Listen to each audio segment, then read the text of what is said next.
لالچ بری بلا ہے۔ حد سے زیادہ کی لالچ انسان کو مروا دیتی ہے۔ ایک صحابی نے سیدنا محمد صلی اللہ علیہ وآلہ وسلم سے پوچھا، بلکہ کہا کہ میں مالدار ہونا چاہتا ہوں۔ آپ صلی اللہ علیہ وآلہ وسلم نے عرض کیا، تم قناعت اختیار کرو، یعنی جو کچھ تمہارے پاس ہے اسی میں خوش رہو، کیونکہ اگر تمہارے پاس دنیا جہان کی دولت ہو لیکن تمہارے دل میں لالچ ہو تو تم اندر سے غریب ہی رہو گے۔ ایسا ہی کچھ ہوا تھا ڈاکٹر فاسٹس کے ساتھ۔ آپ حیران ہو رہے ہیں کہ ڈاکٹر فاسٹس کون ہے، اس کا ذکر کہاں سے آ گیا؟ تو ڈاکٹر فاسٹس کرسٹوفر مارلو کا لکھا ہوا ایک کردار اور ایک ڈرامہ ہے۔ کرسٹوفر مارلو نے یہ ڈرامہ 1588 میں لکھا تھا، جس کا پورا نام ہے the tragic history of doctor Faustus. آج کے اس لیسن میں ہم ڈاکٹر فاسٹس کو اسٹڈی کرنے والے ہیں۔ اگر آپ انگلش لٹریچر کے اسٹوڈنٹ ہیں، یا آپ پبلک سروس کمیشن کے ایگزام میں اپیئر ہو رہے ہیں، یا آپ سبق آموز کہانیوں میں دلچسپی رکھتے ہیں، تو یہ لیسن آپ کے کام آئے گا۔ چینل کو سبسکرائب کرنے کے بعد آپ ویڈیو کو جاری رکھ سکتے ہیں، ادروائز آپ اسے اسکپ کر سکتے ہیں، کیونکہ اب میں باقاعدہ اس لیسن کا آغاز کرنے لگا ہوں۔ ڈاکٹر فاسٹس کی کہانی کو سمجھنے کے لیے ضروری ہے کہ ہم اس ڈرامہ کے چند اہم کرداروں کا جائزہ لے لیں۔ سب سے پہلے جو کردار آتا ہے وہ ہے ڈاکٹر فاسٹس کا۔ یہ اس ڈرامے کا پروٹیگنسٹ ہے، یعنی کہ ہیرو ہے۔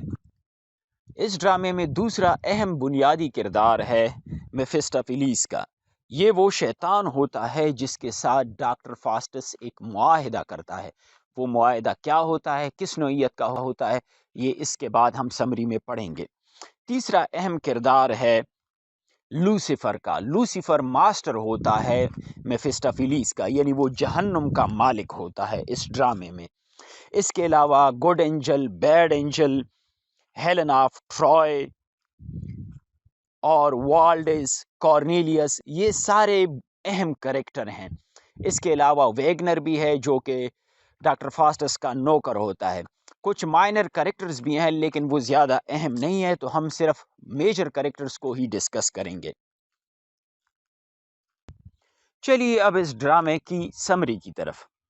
ڈاکٹر فاسٹس ایک جرمن اسکالر ہے۔ وہ بہت ذہین انسان ہے، لیکن وہ سیٹسفائیڈ نہیں ہے۔ جو کچھ اس کے پاس ہے اس سے وہ مطمئن نہیں ہے۔ وہ زیادہ سے زیادہ دولت، زیادہ سے زیادہ علم، زیادہ سے زیادہ طاقت حاصل کرنا چاہتا ہے، جس طرح کے بہت سے لوگوں کی خواہش ہوتی ہے۔ دولت اور طاقت حاصل کرنے کے لیے لوگ مختلف حربے استعمال کرتے ہیں۔ کچھ سیاست میں آ جاتے ہیں، کچھ چور ڈاکو بن جاتے ہیں، اور کچھ کالا جادو سیکھ لیتے ہیں۔ ڈاکٹر فاسٹس بھی اسی طریقے کی طرف جاتا ہے۔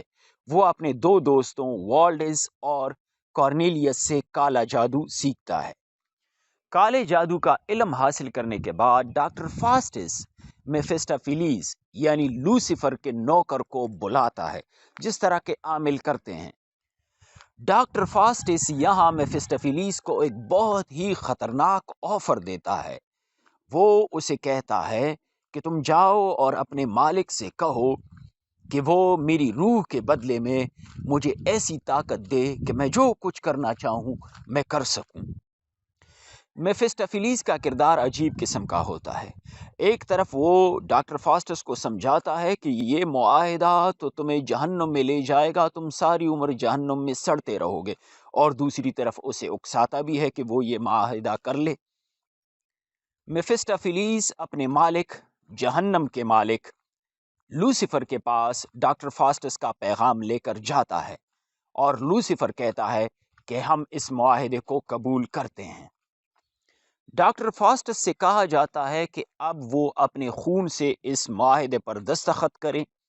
اس معاہدے کی روح سے 24 سالوں تک میفسٹوفیلیس ڈاکٹر فاسٹس کا خادم بن جائے گا، یعنی ڈاکٹر فاسٹس اسے جو بھی کہے گا اسے کرنا پڑے گا، لیکن بدلے میں 24 سال کے بعد ڈاکٹر فاسٹس کو اپنی روح میفسٹوفیلیس کے حوالے کرنی ہوگی، جو اسے اپنے مالک لوسیفر کے پاس لے جائے گا اور وہ اسے جہنم میں پھینک دے گا۔ جیسی ہی ڈاکٹر فاسٹس اس معاہدے پر اپنے خون سے دستخط کرتا ہے، اس کے بازو پر ہوموفوگے، جس کا لاطینی زبان میں مطلب ہوتا ہے اے انسان اڑ جا، او مین فلائی، لکھا نظر آ جاتا ہے۔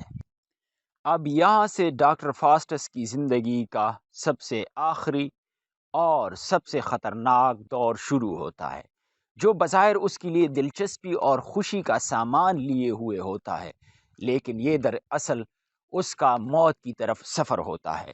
ڈاکٹر فاسٹس سب سے پہلے ایک پوپ کے دربار میں جاتا ہے، جہاں وہ خود کو غائب کر دیتا ہے اور پوپ کے ساتھ عجیب عجیب حرکتیں کرتا ہے، جیسے اس کا کھانا غائب کر دیتا ہے، اسے تھپڑ مارتا ہے۔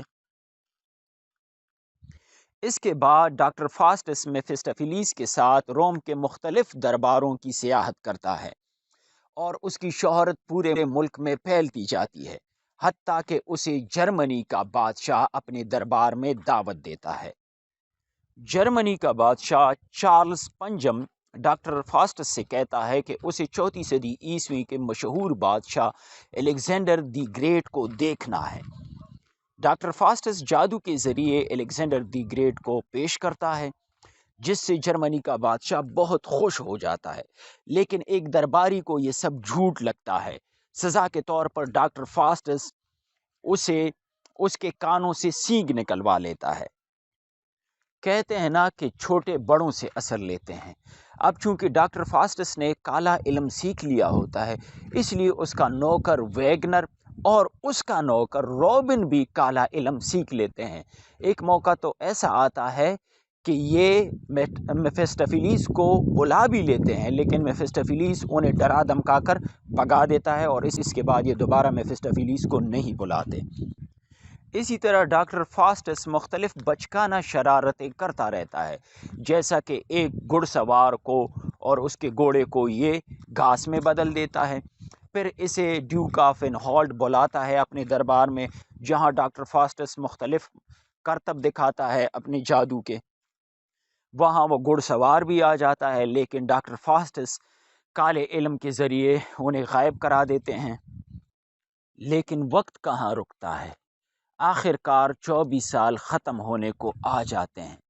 اب ڈاکٹر فاسٹس کو سامنے اپنی موت نظر آ رہی ہوتی ہے۔ ایک بوڑھا آدمی جو شاید گڈ اور بیڈ اینجل کی جگہ لے لیتا ہے، وہ ڈاکٹر فاسٹس سے کہتا ہے کہ اسے توبہ کرنی چاہیے، لیکن ڈاکٹر فاسٹس اسے بھگا دیتا ہے اور میفسٹوفیلیس کو کہتا ہے کہ وہ Helen of try. Helen of try ایک خوبصورت کریکٹر ہے، یہ بہت پرانا کریکٹر ہے، اس کی تفصیل پھر کسی دوسری ویڈیو میں ہم آپ کے ساتھ شیئر کریں گے۔ وہ اسے بلاتا ہے میفسٹوفیلیس کو کہہ کر اور اس کی خوبصورتی کے قصیدے پڑھنے لگتا ہے۔ ڈاکٹر فاسٹس شاید یہ سب کچھ اس لیے کر رہا ہوتا ہے کیونکہ اسے سامنے اپنی موت نظر آ رہی ہوتی ہے۔ آخر کار وہ اسکالرس کو، اپنے دوستوں کو بتا دیتا ہے اس معاہدے کے بارے میں جو اس نے لوسیفر کے ساتھ کیا ہوتا ہے۔ یہ جان کر وہ اسکالرز حیران رہ جاتے ہیں اور اس کی روح کے لیے دعا مانگنے لگتے ہیں۔ معاہدہ ختم ہونے کی آخری رات ڈاکٹر فاسٹس بہت اضطراب میں ہوتا ہے، وہ بہت خوف زدہ ہوتا ہے، وہ رو رو کر توبہ کرتا ہے، لیکن اب بہت دیر ہو چکی ہوتی ہے۔ آدھی رات کو ایک شیطان آتا ہے، اس کی روح کو جہنم کی طرف لے جاتا ہے۔ صبح جب اسکالرز آتے ہیں تو ڈاکٹر فاسٹس کی باڈی کی جگہ صرف اس کا ڈھانچہ ہوتا ہے۔ تو دوستو، یہ تھی ڈاکٹر فاسٹس کی سمری۔ امید کرتا ہوں ڈاکٹر فاسٹس کا کردار، یہ ڈرامہ آپ کو اچھا لگا ہوگا اور آپ نے اس سے یہ سبق سیکھا ہوگا کہ حد سے زیادہ کی لالچ انسان کو مروا دیتی ہے۔ اب آخر میں آپ کی میموری کو ریفریش کرنے کے لیے، اور اگر آپ کسی ایگزام میں، بالخصوص پبلک سروس کمیشن ایگزام میں اپیئر ہو رہے ہوں، میں کچھ سوالات چھوڑے جا رہا ہوں تاکہ آپ اپنی انڈرسٹینڈنگ کو چیک کر سکیں کہ آپ کوئی ڈیٹیل تو مس نہیں کر رہے، آپ نے اس ڈرامے کو، اس کی سمری کو ٹھیک طرح سے سن لیا ہے یا نہیں۔ اپنا بہت خیال رکھیے، ملتے ہیں ایک اور اسی طرح کے خوبصورت لیسن کے ساتھ۔